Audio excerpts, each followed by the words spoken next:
vu l'heure, il serait peut-être temps de commencer.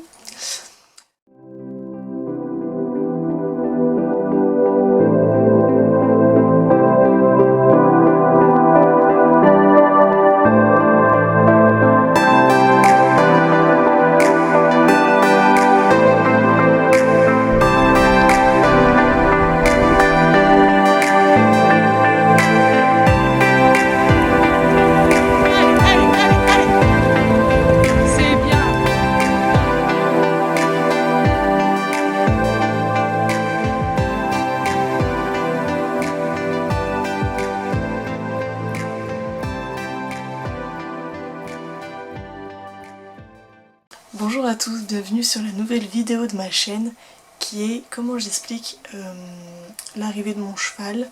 Apparemment l'arrivée, mais en tout cas l'achat de mon cheval. De base c'était quelque chose qui n'était pas prévu, du moins pas aussi rapidement. Parce que depuis mon plus jeune âge, je rêve d'avoir un cheval, comme la plupart des cavaliers et des cavalières, je pense. Il faut savoir que j'ai commencé l'équitation à mes 4 ans. J'ai toujours été fascinée par vraiment l'animal. J'ai pas commencé l'équitation parce que je voulais... Enfin, si je voulais monter à cheval, mais je voulais surtout la relation avec l'animal. Et donc du coup, c'est vrai que quand on monte en club, ce que j'ai fait principalement, on n'a pas forcément cette relation, même si c'est un poney qu'on monte toutes les semaines, etc. Du coup, j'ai monté en club de mes 4 à mes 17 ans à peu près. Et à mes 17 ans, j'ai pris une demi-pension pour vraiment construire la relation, en savoir un peu plus sur ce que c'était les responsabilités d'avoir enfin, entre guillemets son cheval, parce que du coup c'est pas mon cheval, c'est une demi-pension, mais ça regarde, enfin on a quand même des responsabilités. Donc j'ai pris un poney qui s'appelle Uriel en demi-pension pendant à peu près 1 an. Je le voyais 2 à 3 fois par semaine. Et ça m'a permis vraiment de commencer à créer une relation, voir ce que je pouvais faire du coup, en ayant plus de liberté, en faisant plus que moi je voulais et pas ce qu'on me disait de faire. Et ça m'a extrêmement... Enfin, ça m'a beaucoup plu, forcément. Mais par contre, je me suis bien rendu compte que ça prenait du temps. Il faut savoir que j'allais le voir après les cours, que je prenais le train pour aller le voir, c'était pas loin mais il fallait que je prenne le train. Puis on connaît les trains, ça fonctionne pas toujours, donc c'était parfois un peu compliqué, mais ça restait quand même quelque chose que j'apprécie beaucoup. Mais du coup ça m'a permis de me poser quand même les bonnes questions, du moins je pense, ou en tout cas certaines. À l'époque, je ne savais pas quel cheval je souhaitais vraiment avoir, je n'avais pas de race particulière en tête. Je trouvais physiquement très beau les frisons, comme je pense la plupart des gens. Le Connemara c'était sportif, donc du coup j'aimais bien, mais c'était pas vraiment la taille que je voulais. Le pur sang arabe c'était sympa, mais c'était pas vraiment ce que je voulais non plus. Donc j'arrivais pas vraiment à trouver de race qui me corresponde vraiment. Et un jour, en 2015, on était chez des amis qui avaient des chevaux. Donc forcément, ils ont des chevaux, donc ça donne vraiment envie d'en avoir. Et je m'étais renseignée sur des annonces pour des chevaux polyvalents. Et je suis tombée sur l'annonce d'une petite jument qui s'appelle Darling. Je vous mettrai une photo quelque part. Et en fait, il s'est avéré que c'était une trotteuse. Donc c'était une annonce de Au cœur des trotteurs, que je ne connaissais pas à l'époque. Et cette petite jument, j'ai craqué dessus. Je ne savais pas si je voulais une jument, un nombre ou quoi que ce soit. Je sais pas, j'ai adoré. Et du coup, je me suis dit, mais les trotteurs c'est des chevaux de course. À l'époque, je comprenais pas trop, enfin, je savais pas trop qu'on pouvait récupérer des chevaux de course réformés. Moi je savais pas que ça se faisait. Et donc du coup je me suis un peu renseignée, j'ai été sur le site de Au cœur des trotteurs qui parle du trotteur, j'ai été sur d'autres sites aussi, alors je me souviens plus trop desquels, mais je me suis renseignée aussi sur les réseaux, sur Instagram, donc du coup les réseaux, sur vraiment plein de choses, et je me suis rendu compte que ce qui ressortait le plus sur le trotteur, c'est que c'était un cheval polyvalent, avec un grand cœur, et physiquement, c'est ce que je recherchais. Pas trop gros, pas trop fin, pas trop petit, pas trop grand non plus, enfin ça dépend lesquels. Et ouais, c'était vraiment ce que je recherchais principalement. Il faut savoir que, en fait, en me renseignant, je me suis rendu compte que beaucoup de trotteurs finissaient à la boucherie. Et du coup ça m'a beaucoup touchée. C'est aussi pour ça, sûrement, que j'ai été autant attirée par eux, parce que du coup, en plus d'acquérir son cheval, je faisais une bonne action en offrant une deuxième vie, une seconde chance à un cheval qui le méritait, honnêtement, parce qu'un cheval qui a 3 ans, 2 ans, mérite absolument... Enfin, aucun cheval ne mérite d'aller à l'abattoir, je pense. Enfin, c'est mon optique, c'est ce que je pense, moi, en tout cas. Et voir des bébés, parce que oui, c'est des bébés, encore à cet âge pour moi, finir comme ça juste parce qu'ils courent pas assez vite ou parce que justement ils courent et ils trottent pas, je trouve ça juste horrible en fait. Vraiment horrible. Donc ça m'a beaucoup touchée et je suis tombée amoureuse des trotteurs. Voilà. Du coup, forcément, j'ai essayé de négocier pour avoir cette petite jument. C'était pas possible, forcément. Mais du coup, je me suis abonnée Au Cœur des Trotteurs. Et depuis, je les ai suivis à chaque fois qu'ils mettaient une nouvelle annonce de nouveaux chevaux. Certains m'ont forcément un peu tapé dans l'œil, entre 2015 et maintenant, forcément. Donc à chaque fois j'ai essayé de négocier, mais c'était pas possible non plus. Ce qui n'est pas plus mal en soi, et parce que mes parents ils avaient raison de me dire non.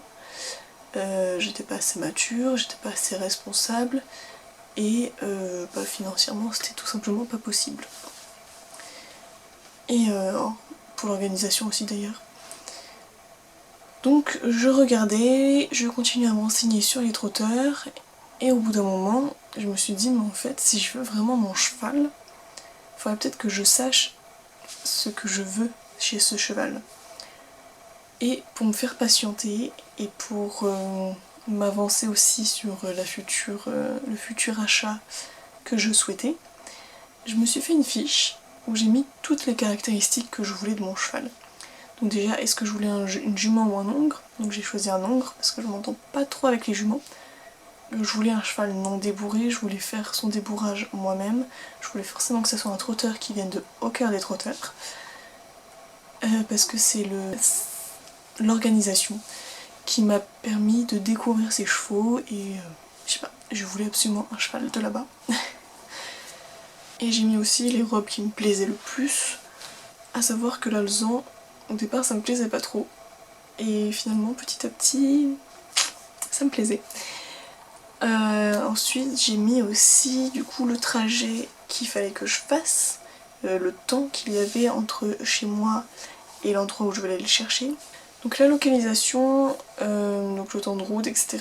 Vu que je savais très bien où je voulais aller le chercher, je m'étais renseignée où était Au Cœur des Trotteurs. Et à peu près du coup les prix qu'il fallait prévoir, donc le prix maximum que je voulais prévoir, les prix de la pension, des certaines pensions qu'il y avait autour de moi, les prix de location de van, des locations de van, les prix des du matériel de première nécessité, on va dire, type protection, même si j'en ai pas eu besoin, enfin protection de transport, même si j'en ai pas eu besoin pour Hermès, brosse que j'avais déjà, etc. Mais un seau, par exemple, c'est un truc tout bête, mais on en a besoin pour le nourrir.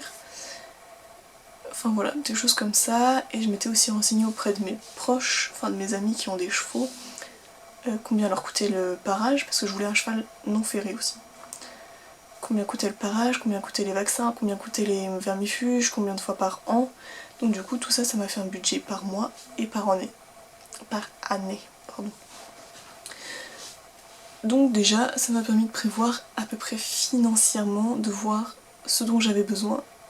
Et du coup, de me faire plus ou moins patienter en me disant bah, pour l'instant j'ai pas le budget dans tous les cas, donc c'est pas possible. Ensuite est venu, bah en plus à ce moment-là, donc au moment où j'ai fait la fiche j'étais encore en études, j'étais en BTS, donc dans tous les cas c'était pas possible. En plus j'étais à La Rochelle et ça se passait pas vraiment comme prévu, donc je savais que c'était pas le moment d'avoir un cheval. Et en fait quand je suis revenue par chez moi, j'ai eu mon travail et là quand je vois l'argent arriver, forcément tu te dis ah bah j'ai l'argent pour mon cheval, bah là j'ai l'argent pour la pension, enfin, des choses comme ça. Et du coup c'est vrai que mentalement c'est un peu compliqué parce que tu te dis ah bah je m'étais toujours dit que j'aurais mon cheval quand j'aurai les sous pour l'avoir. Sans penser à l'organisation, c'est pas bien. Mais du coup, ouais, de voir que j'avais les sous pour et que je pouvais pas le prendre, c'était un peu compliqué. Ensuite, je me suis dit, pour avoir mon cheval dans les bonnes conditions, il faudrait au moins que j'ai mon permis. Enfin, je me suis dit, et les gens autour de moi aussi me l'ont dit, il faudrait au moins que j'ai mon permis pour pouvoir aller plus facilement à sa pension, du moins là où il sera, etc.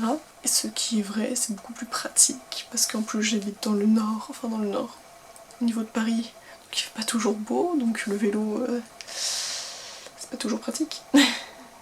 Mais voilà, donc je m'étais mis en tête que maintenant j'avais le budget pour, j'avais l'argent pour, il me manquait plus que mon permis, et que j'aurais mon cheval après tout ça. Sauf qu'il y a eu un petit changement. Je suis tombée en fait sur l'annonce que je vais vous mettre par ici. Je suis tombée sur l'annonce d'Hermès. Et en fait, ce qui s'est passé au départ, c'est que je regardais toujours les annonces, mais là je m'étais vraiment mis en tête qu'il fallait que j'attende. Et sauf que j'ai vu qu'il s'appelait Hermès. Et je rêvais, depuis très très longtemps, d'avoir un animal qui s'appelle Hermès. Du coup, j'ai regardé les photos, plus en détail. Et en fait, j'ai craqué dessus. Genre, il avait vraiment une tête trop mignonne, avec son toupet qui était super long et tout. Le gabarit, pile ce que je voulais, sa petite liste de travers. J'ai plus de voix. Enfin bref, j'ai craqué dessus. Je me suis rien mis en tête, mais j'ai commenté la publication lui, parce qu'il n'y avait pas encore sa description. Et en fait, la personne de Au cœur des trotteurs m'a répondu. J'avais dit, il fait bah, très beau loulou, pour essayer d'en savoir plus sur lui avec la description. Mais vraiment juste par curiosité, et pas du tout en tête de l'achat ou quoi que ce soit. Et donc la personne de Au cœur des trotteurs m'a répondu, c'est un gentil loulou, qui a le contact facile. Et c'est ce que je cherchais. Enfin, c'était dans mes caractéristiques en tout cas d'avoir le contact facile. Donc j'ai fait ah, oups. Ça m'a donné envie d'en savoir encore plus. Je me suis résignée, enfin j'ai évité d'en demander plus parce que sinon je savais que j'allais le vouloir et que c'était pas le bon moment. Et en fait, une fois en faisant une blague comme ça, j'ai montré une photo de lui à ma famille en disant bah c'est mon futur cheval, parce qu'il correspondait à tout ce que je cherchais, que ça soit même le prénom. Alors le prénom bien sûr faut pas se baser que là-dessus, hein, loin de là, c'était juste un petit signe entre guillemets. Et enfin je dis que c'est un signe. Et physiquement il correspondait à ce que je voulais, au niveau de la description il correspondait à ce que je voulais, enfin il n'y avait pas encore beaucoup de description mais selon ce qui était dit ça correspondait. Et donc en faisant une blague, en disant c'est mon futur cheval, ma famille, qui d'habitude était toujours contre, m'a dit ah bon, c'est quand qu'il arrive. Et donc m'a pris au sérieux. Et là du coup je fais quoi? Bah non mais c'est une blague en fait. Et du coup on est venu une discussion comme quoi effectivement si c'était un cheval qui me plaisait vraiment, il fallait que j'en sache plus sur lui, que j'y réfléchisse vraiment. Et en plus c'est vrai que beaucoup de personnes étaient intéressées par lui. En même temps il a une petite tête d'ange donc forcément ça aide pas. Et donc j'avais très peur que si j'attendais mon permis, il me passe sous le nez. J'ai donc envoyé un message au cœur des trotteurs pour me renseigner. La description était en fait tout ce que je cherchais, mais vraiment. Donc ça n'a pas aidé du tout dans mon... Enfin si, ça a aidé dans ma décision du coup. Ça n'a pas aidé dans mon projet de rester raisonnable, on va dire. Du coup, on a... Enfin j'ai contacté vraiment par téléphone aucun des trotteurs. On a discuté pour qu'elle puisse savoir ce que moi j'avais à offrir au cheval. On avait plutôt le même point de vue sur comment devait être l'environnement du cheval. Donc du coup ça a permis qu'elle me fasse confiance, enfin qu'elle me fasse confiance, qu'elle sache où pouvait aller éventuellement ce cheval. Elle a bien dit par contre qu'il y avait d'autres personnes dessus, donc ça m'a fait un petit peu stresser et là je me suis dit en fait je veux vraiment pas qu'il passe. Enfin je sais pas, je sentais quelque chose et je savais que c'était lui. Du coup on a essayé de voir si on pouvait passer, enfin quel week-end on pourrait aller le récupérer. Il faut savoir que je n'ai pas pu faire de visite avant l'achat parce que c'est super, enfin c'était assez loin quand même. Mais je me rendais compte, enfin j'avais des photos, des vidéos, etc. C'est pas la meilleure des choses à faire, mais nous c'est comme ça qu'on a fait. Et donc du coup, au moment où on pouvait aller le chercher, c'était le week-end du 14 mars. Et c'était le week-end du coup de ma fête.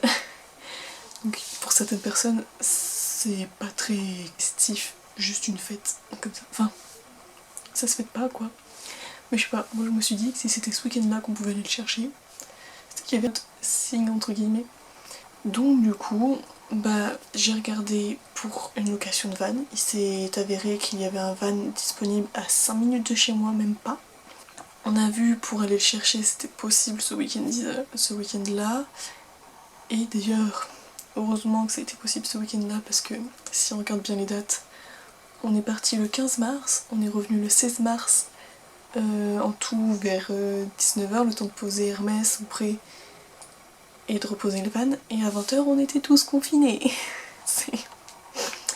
Donc j'ai eu chaud un peu plus et j'aurais pas pu l'avoir ça se trouve, enfin je sais pas comment ça se serait passé mais voilà. Je me suis renseignée sur le van que j'ai pris chez Orsicar. Je vous mets les liens en barre d'infos de toute façon de Au cœur des trotteurs, de Orsicar, enfin de tout ce que j'ai utilisé. On a regardé le temps de route, ma belle-mère, enfin j'ai la chance d'avoir ma belle-mère qui peut conduire les véhicules lourds parce qu'elle a le permis pour et elle a des chevaux donc elle a l'habitude aussi de tout ça. Et d'ailleurs la pauvre elle a fait toute la route donc merci. Donc en fait j'attendais juste, donc j'avais tout vu, j'attendais juste le OK Au cœur des trotteurs. Et je peux vous dire que j'étais stressée à un point. Je ne dormais pas. Genre, je me réveillais toutes les heures et je regardais sur mon téléphone si j'avais pas un message, mais comme si elle allait m'envoyer un message à 2h du mat. Mais j'étais stressée comme pas possible. Enfin bref. Et du coup, elle m'a appelée, elle m'a dit que c'était bon. Et donc du coup, bah c'est parti. On est parti le chercher. Au départ, j'ai pas fait de visite veto. J'ai toujours dit que je voulais faire une visite veto. Et je l'ai pas faite.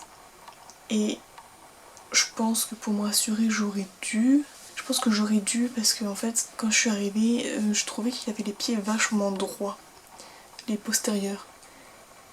Et du coup, ça m'a fait poser quand même une grosse question parce que je me suis dit si je dois le ferrer pour remettre ses aplombs en place et tout, bah c'est pas du tout ce que je veux en fait. Surtout des postérieurs, dans le prix il peut pas être ferré des postérieurs parce que c'est pas accepté.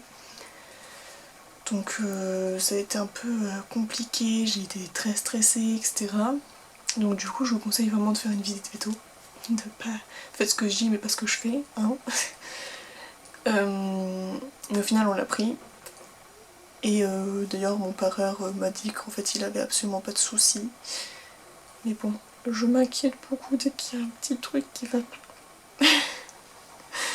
Je crois que je suis un peu trop gaga. Mais bon c'est comme ça. Et Et en fait bah, tout allait bien, donc on l'a embarqué comme vous avez pu voir dans la vidéo précédente. Voilà, il est arrivé à la maison et c'est un amour, vraiment il est adorable, enfin il est... À chaque fois que j'arrive, il vient me voir au pré, alors que ça fait... Enfin là, ça fait 1 mois et demi que je l'ai maintenant, mais même dès le départ, il venait me voir au pré. Quand je partais, il me regardait partir. Il était trop mignon. Alors, j'ai des petits soucis où il s'impatiente beaucoup, mais après, ça reste un bébé, donc c'est plus ou moins normal aussi. Mais il m'a cassé des choses parce qu'il gratte de son intérieur. Et donc du coup, il a cassé pas mal de choses, parce que monsieur n'est pas patient. Mais sinon il est vraiment génial. En plus le pareur qui l'a vu m'a dit qu'il avait des bonnes jambes bien robustes, bien costauds. Donc du coup ça va être un bon cheval costaud. Et il est super gentil. Et je ne regrette absolument pas j'allais dire mon achat, mais c'est pas un objet non plus. Hein. Mais je regrette absolument pas mon choix. Après ça va peut-être un peu plus compliqué, parce que du coup oui, j'ai pas mon permis. Et en plus, avec le confinement, je ne sais pas quand est-ce que je pourrais continuer mon code et ma conduite du coup. Mais bon, voilà. De toute manière, maintenant c'est fait et je regrette pas du tout. Et je suis trop contente. Et en réalité, ça fait 1 mois et demi que je l'ai et je ne réalise toujours pas que je suis propriétaire. C'est génial et je suis trop pressée de voir tout ce qui va se passer. Là que le confinement se finisse, mais pas parce que j'ai envie de sortir, mais enfin si bien sûr, mais juste je veux voir comment il va être en balade à pied et tout. De toute façon, enfin je suis pas pressée pour faire tout ce qu'il faut faire, genre le débourrage ou etc. Mais j'ai trop envie de voir ce que l'avenir nous réserve en fait, tout simplement. Je suis désolée, j'ai absolument plus de voix. Je ne suis pas en train de pleurer, vous inquiétez pas, mais je ne sais pas pourquoi, j'ai plus de voix. Bref, je suis pressée de voir ce que l'avenir nous réserve. Vous pourrez voir aussi du coup, si vous vous abonnez à la chaîne bien sûr. Enfin voilà, c'est la fin de cette vidéo, j'espère qu'elle vous aura plu, un peu aiguillé sur comment vous pourriez procéder si jamais vous souhaitez acheter votre cheval. Et je vous laisse poser vos questions en commentaire, en plus bientôt je ferai une FAQ. Donc posez-moi toutes les questions, que ce soit sur Hermès, sur moi, vraiment tout ce que vous voulez, j'y répondrai avec grand plaisir. Et je vous dis à bientôt pour une nouvelle vidéo. Salut!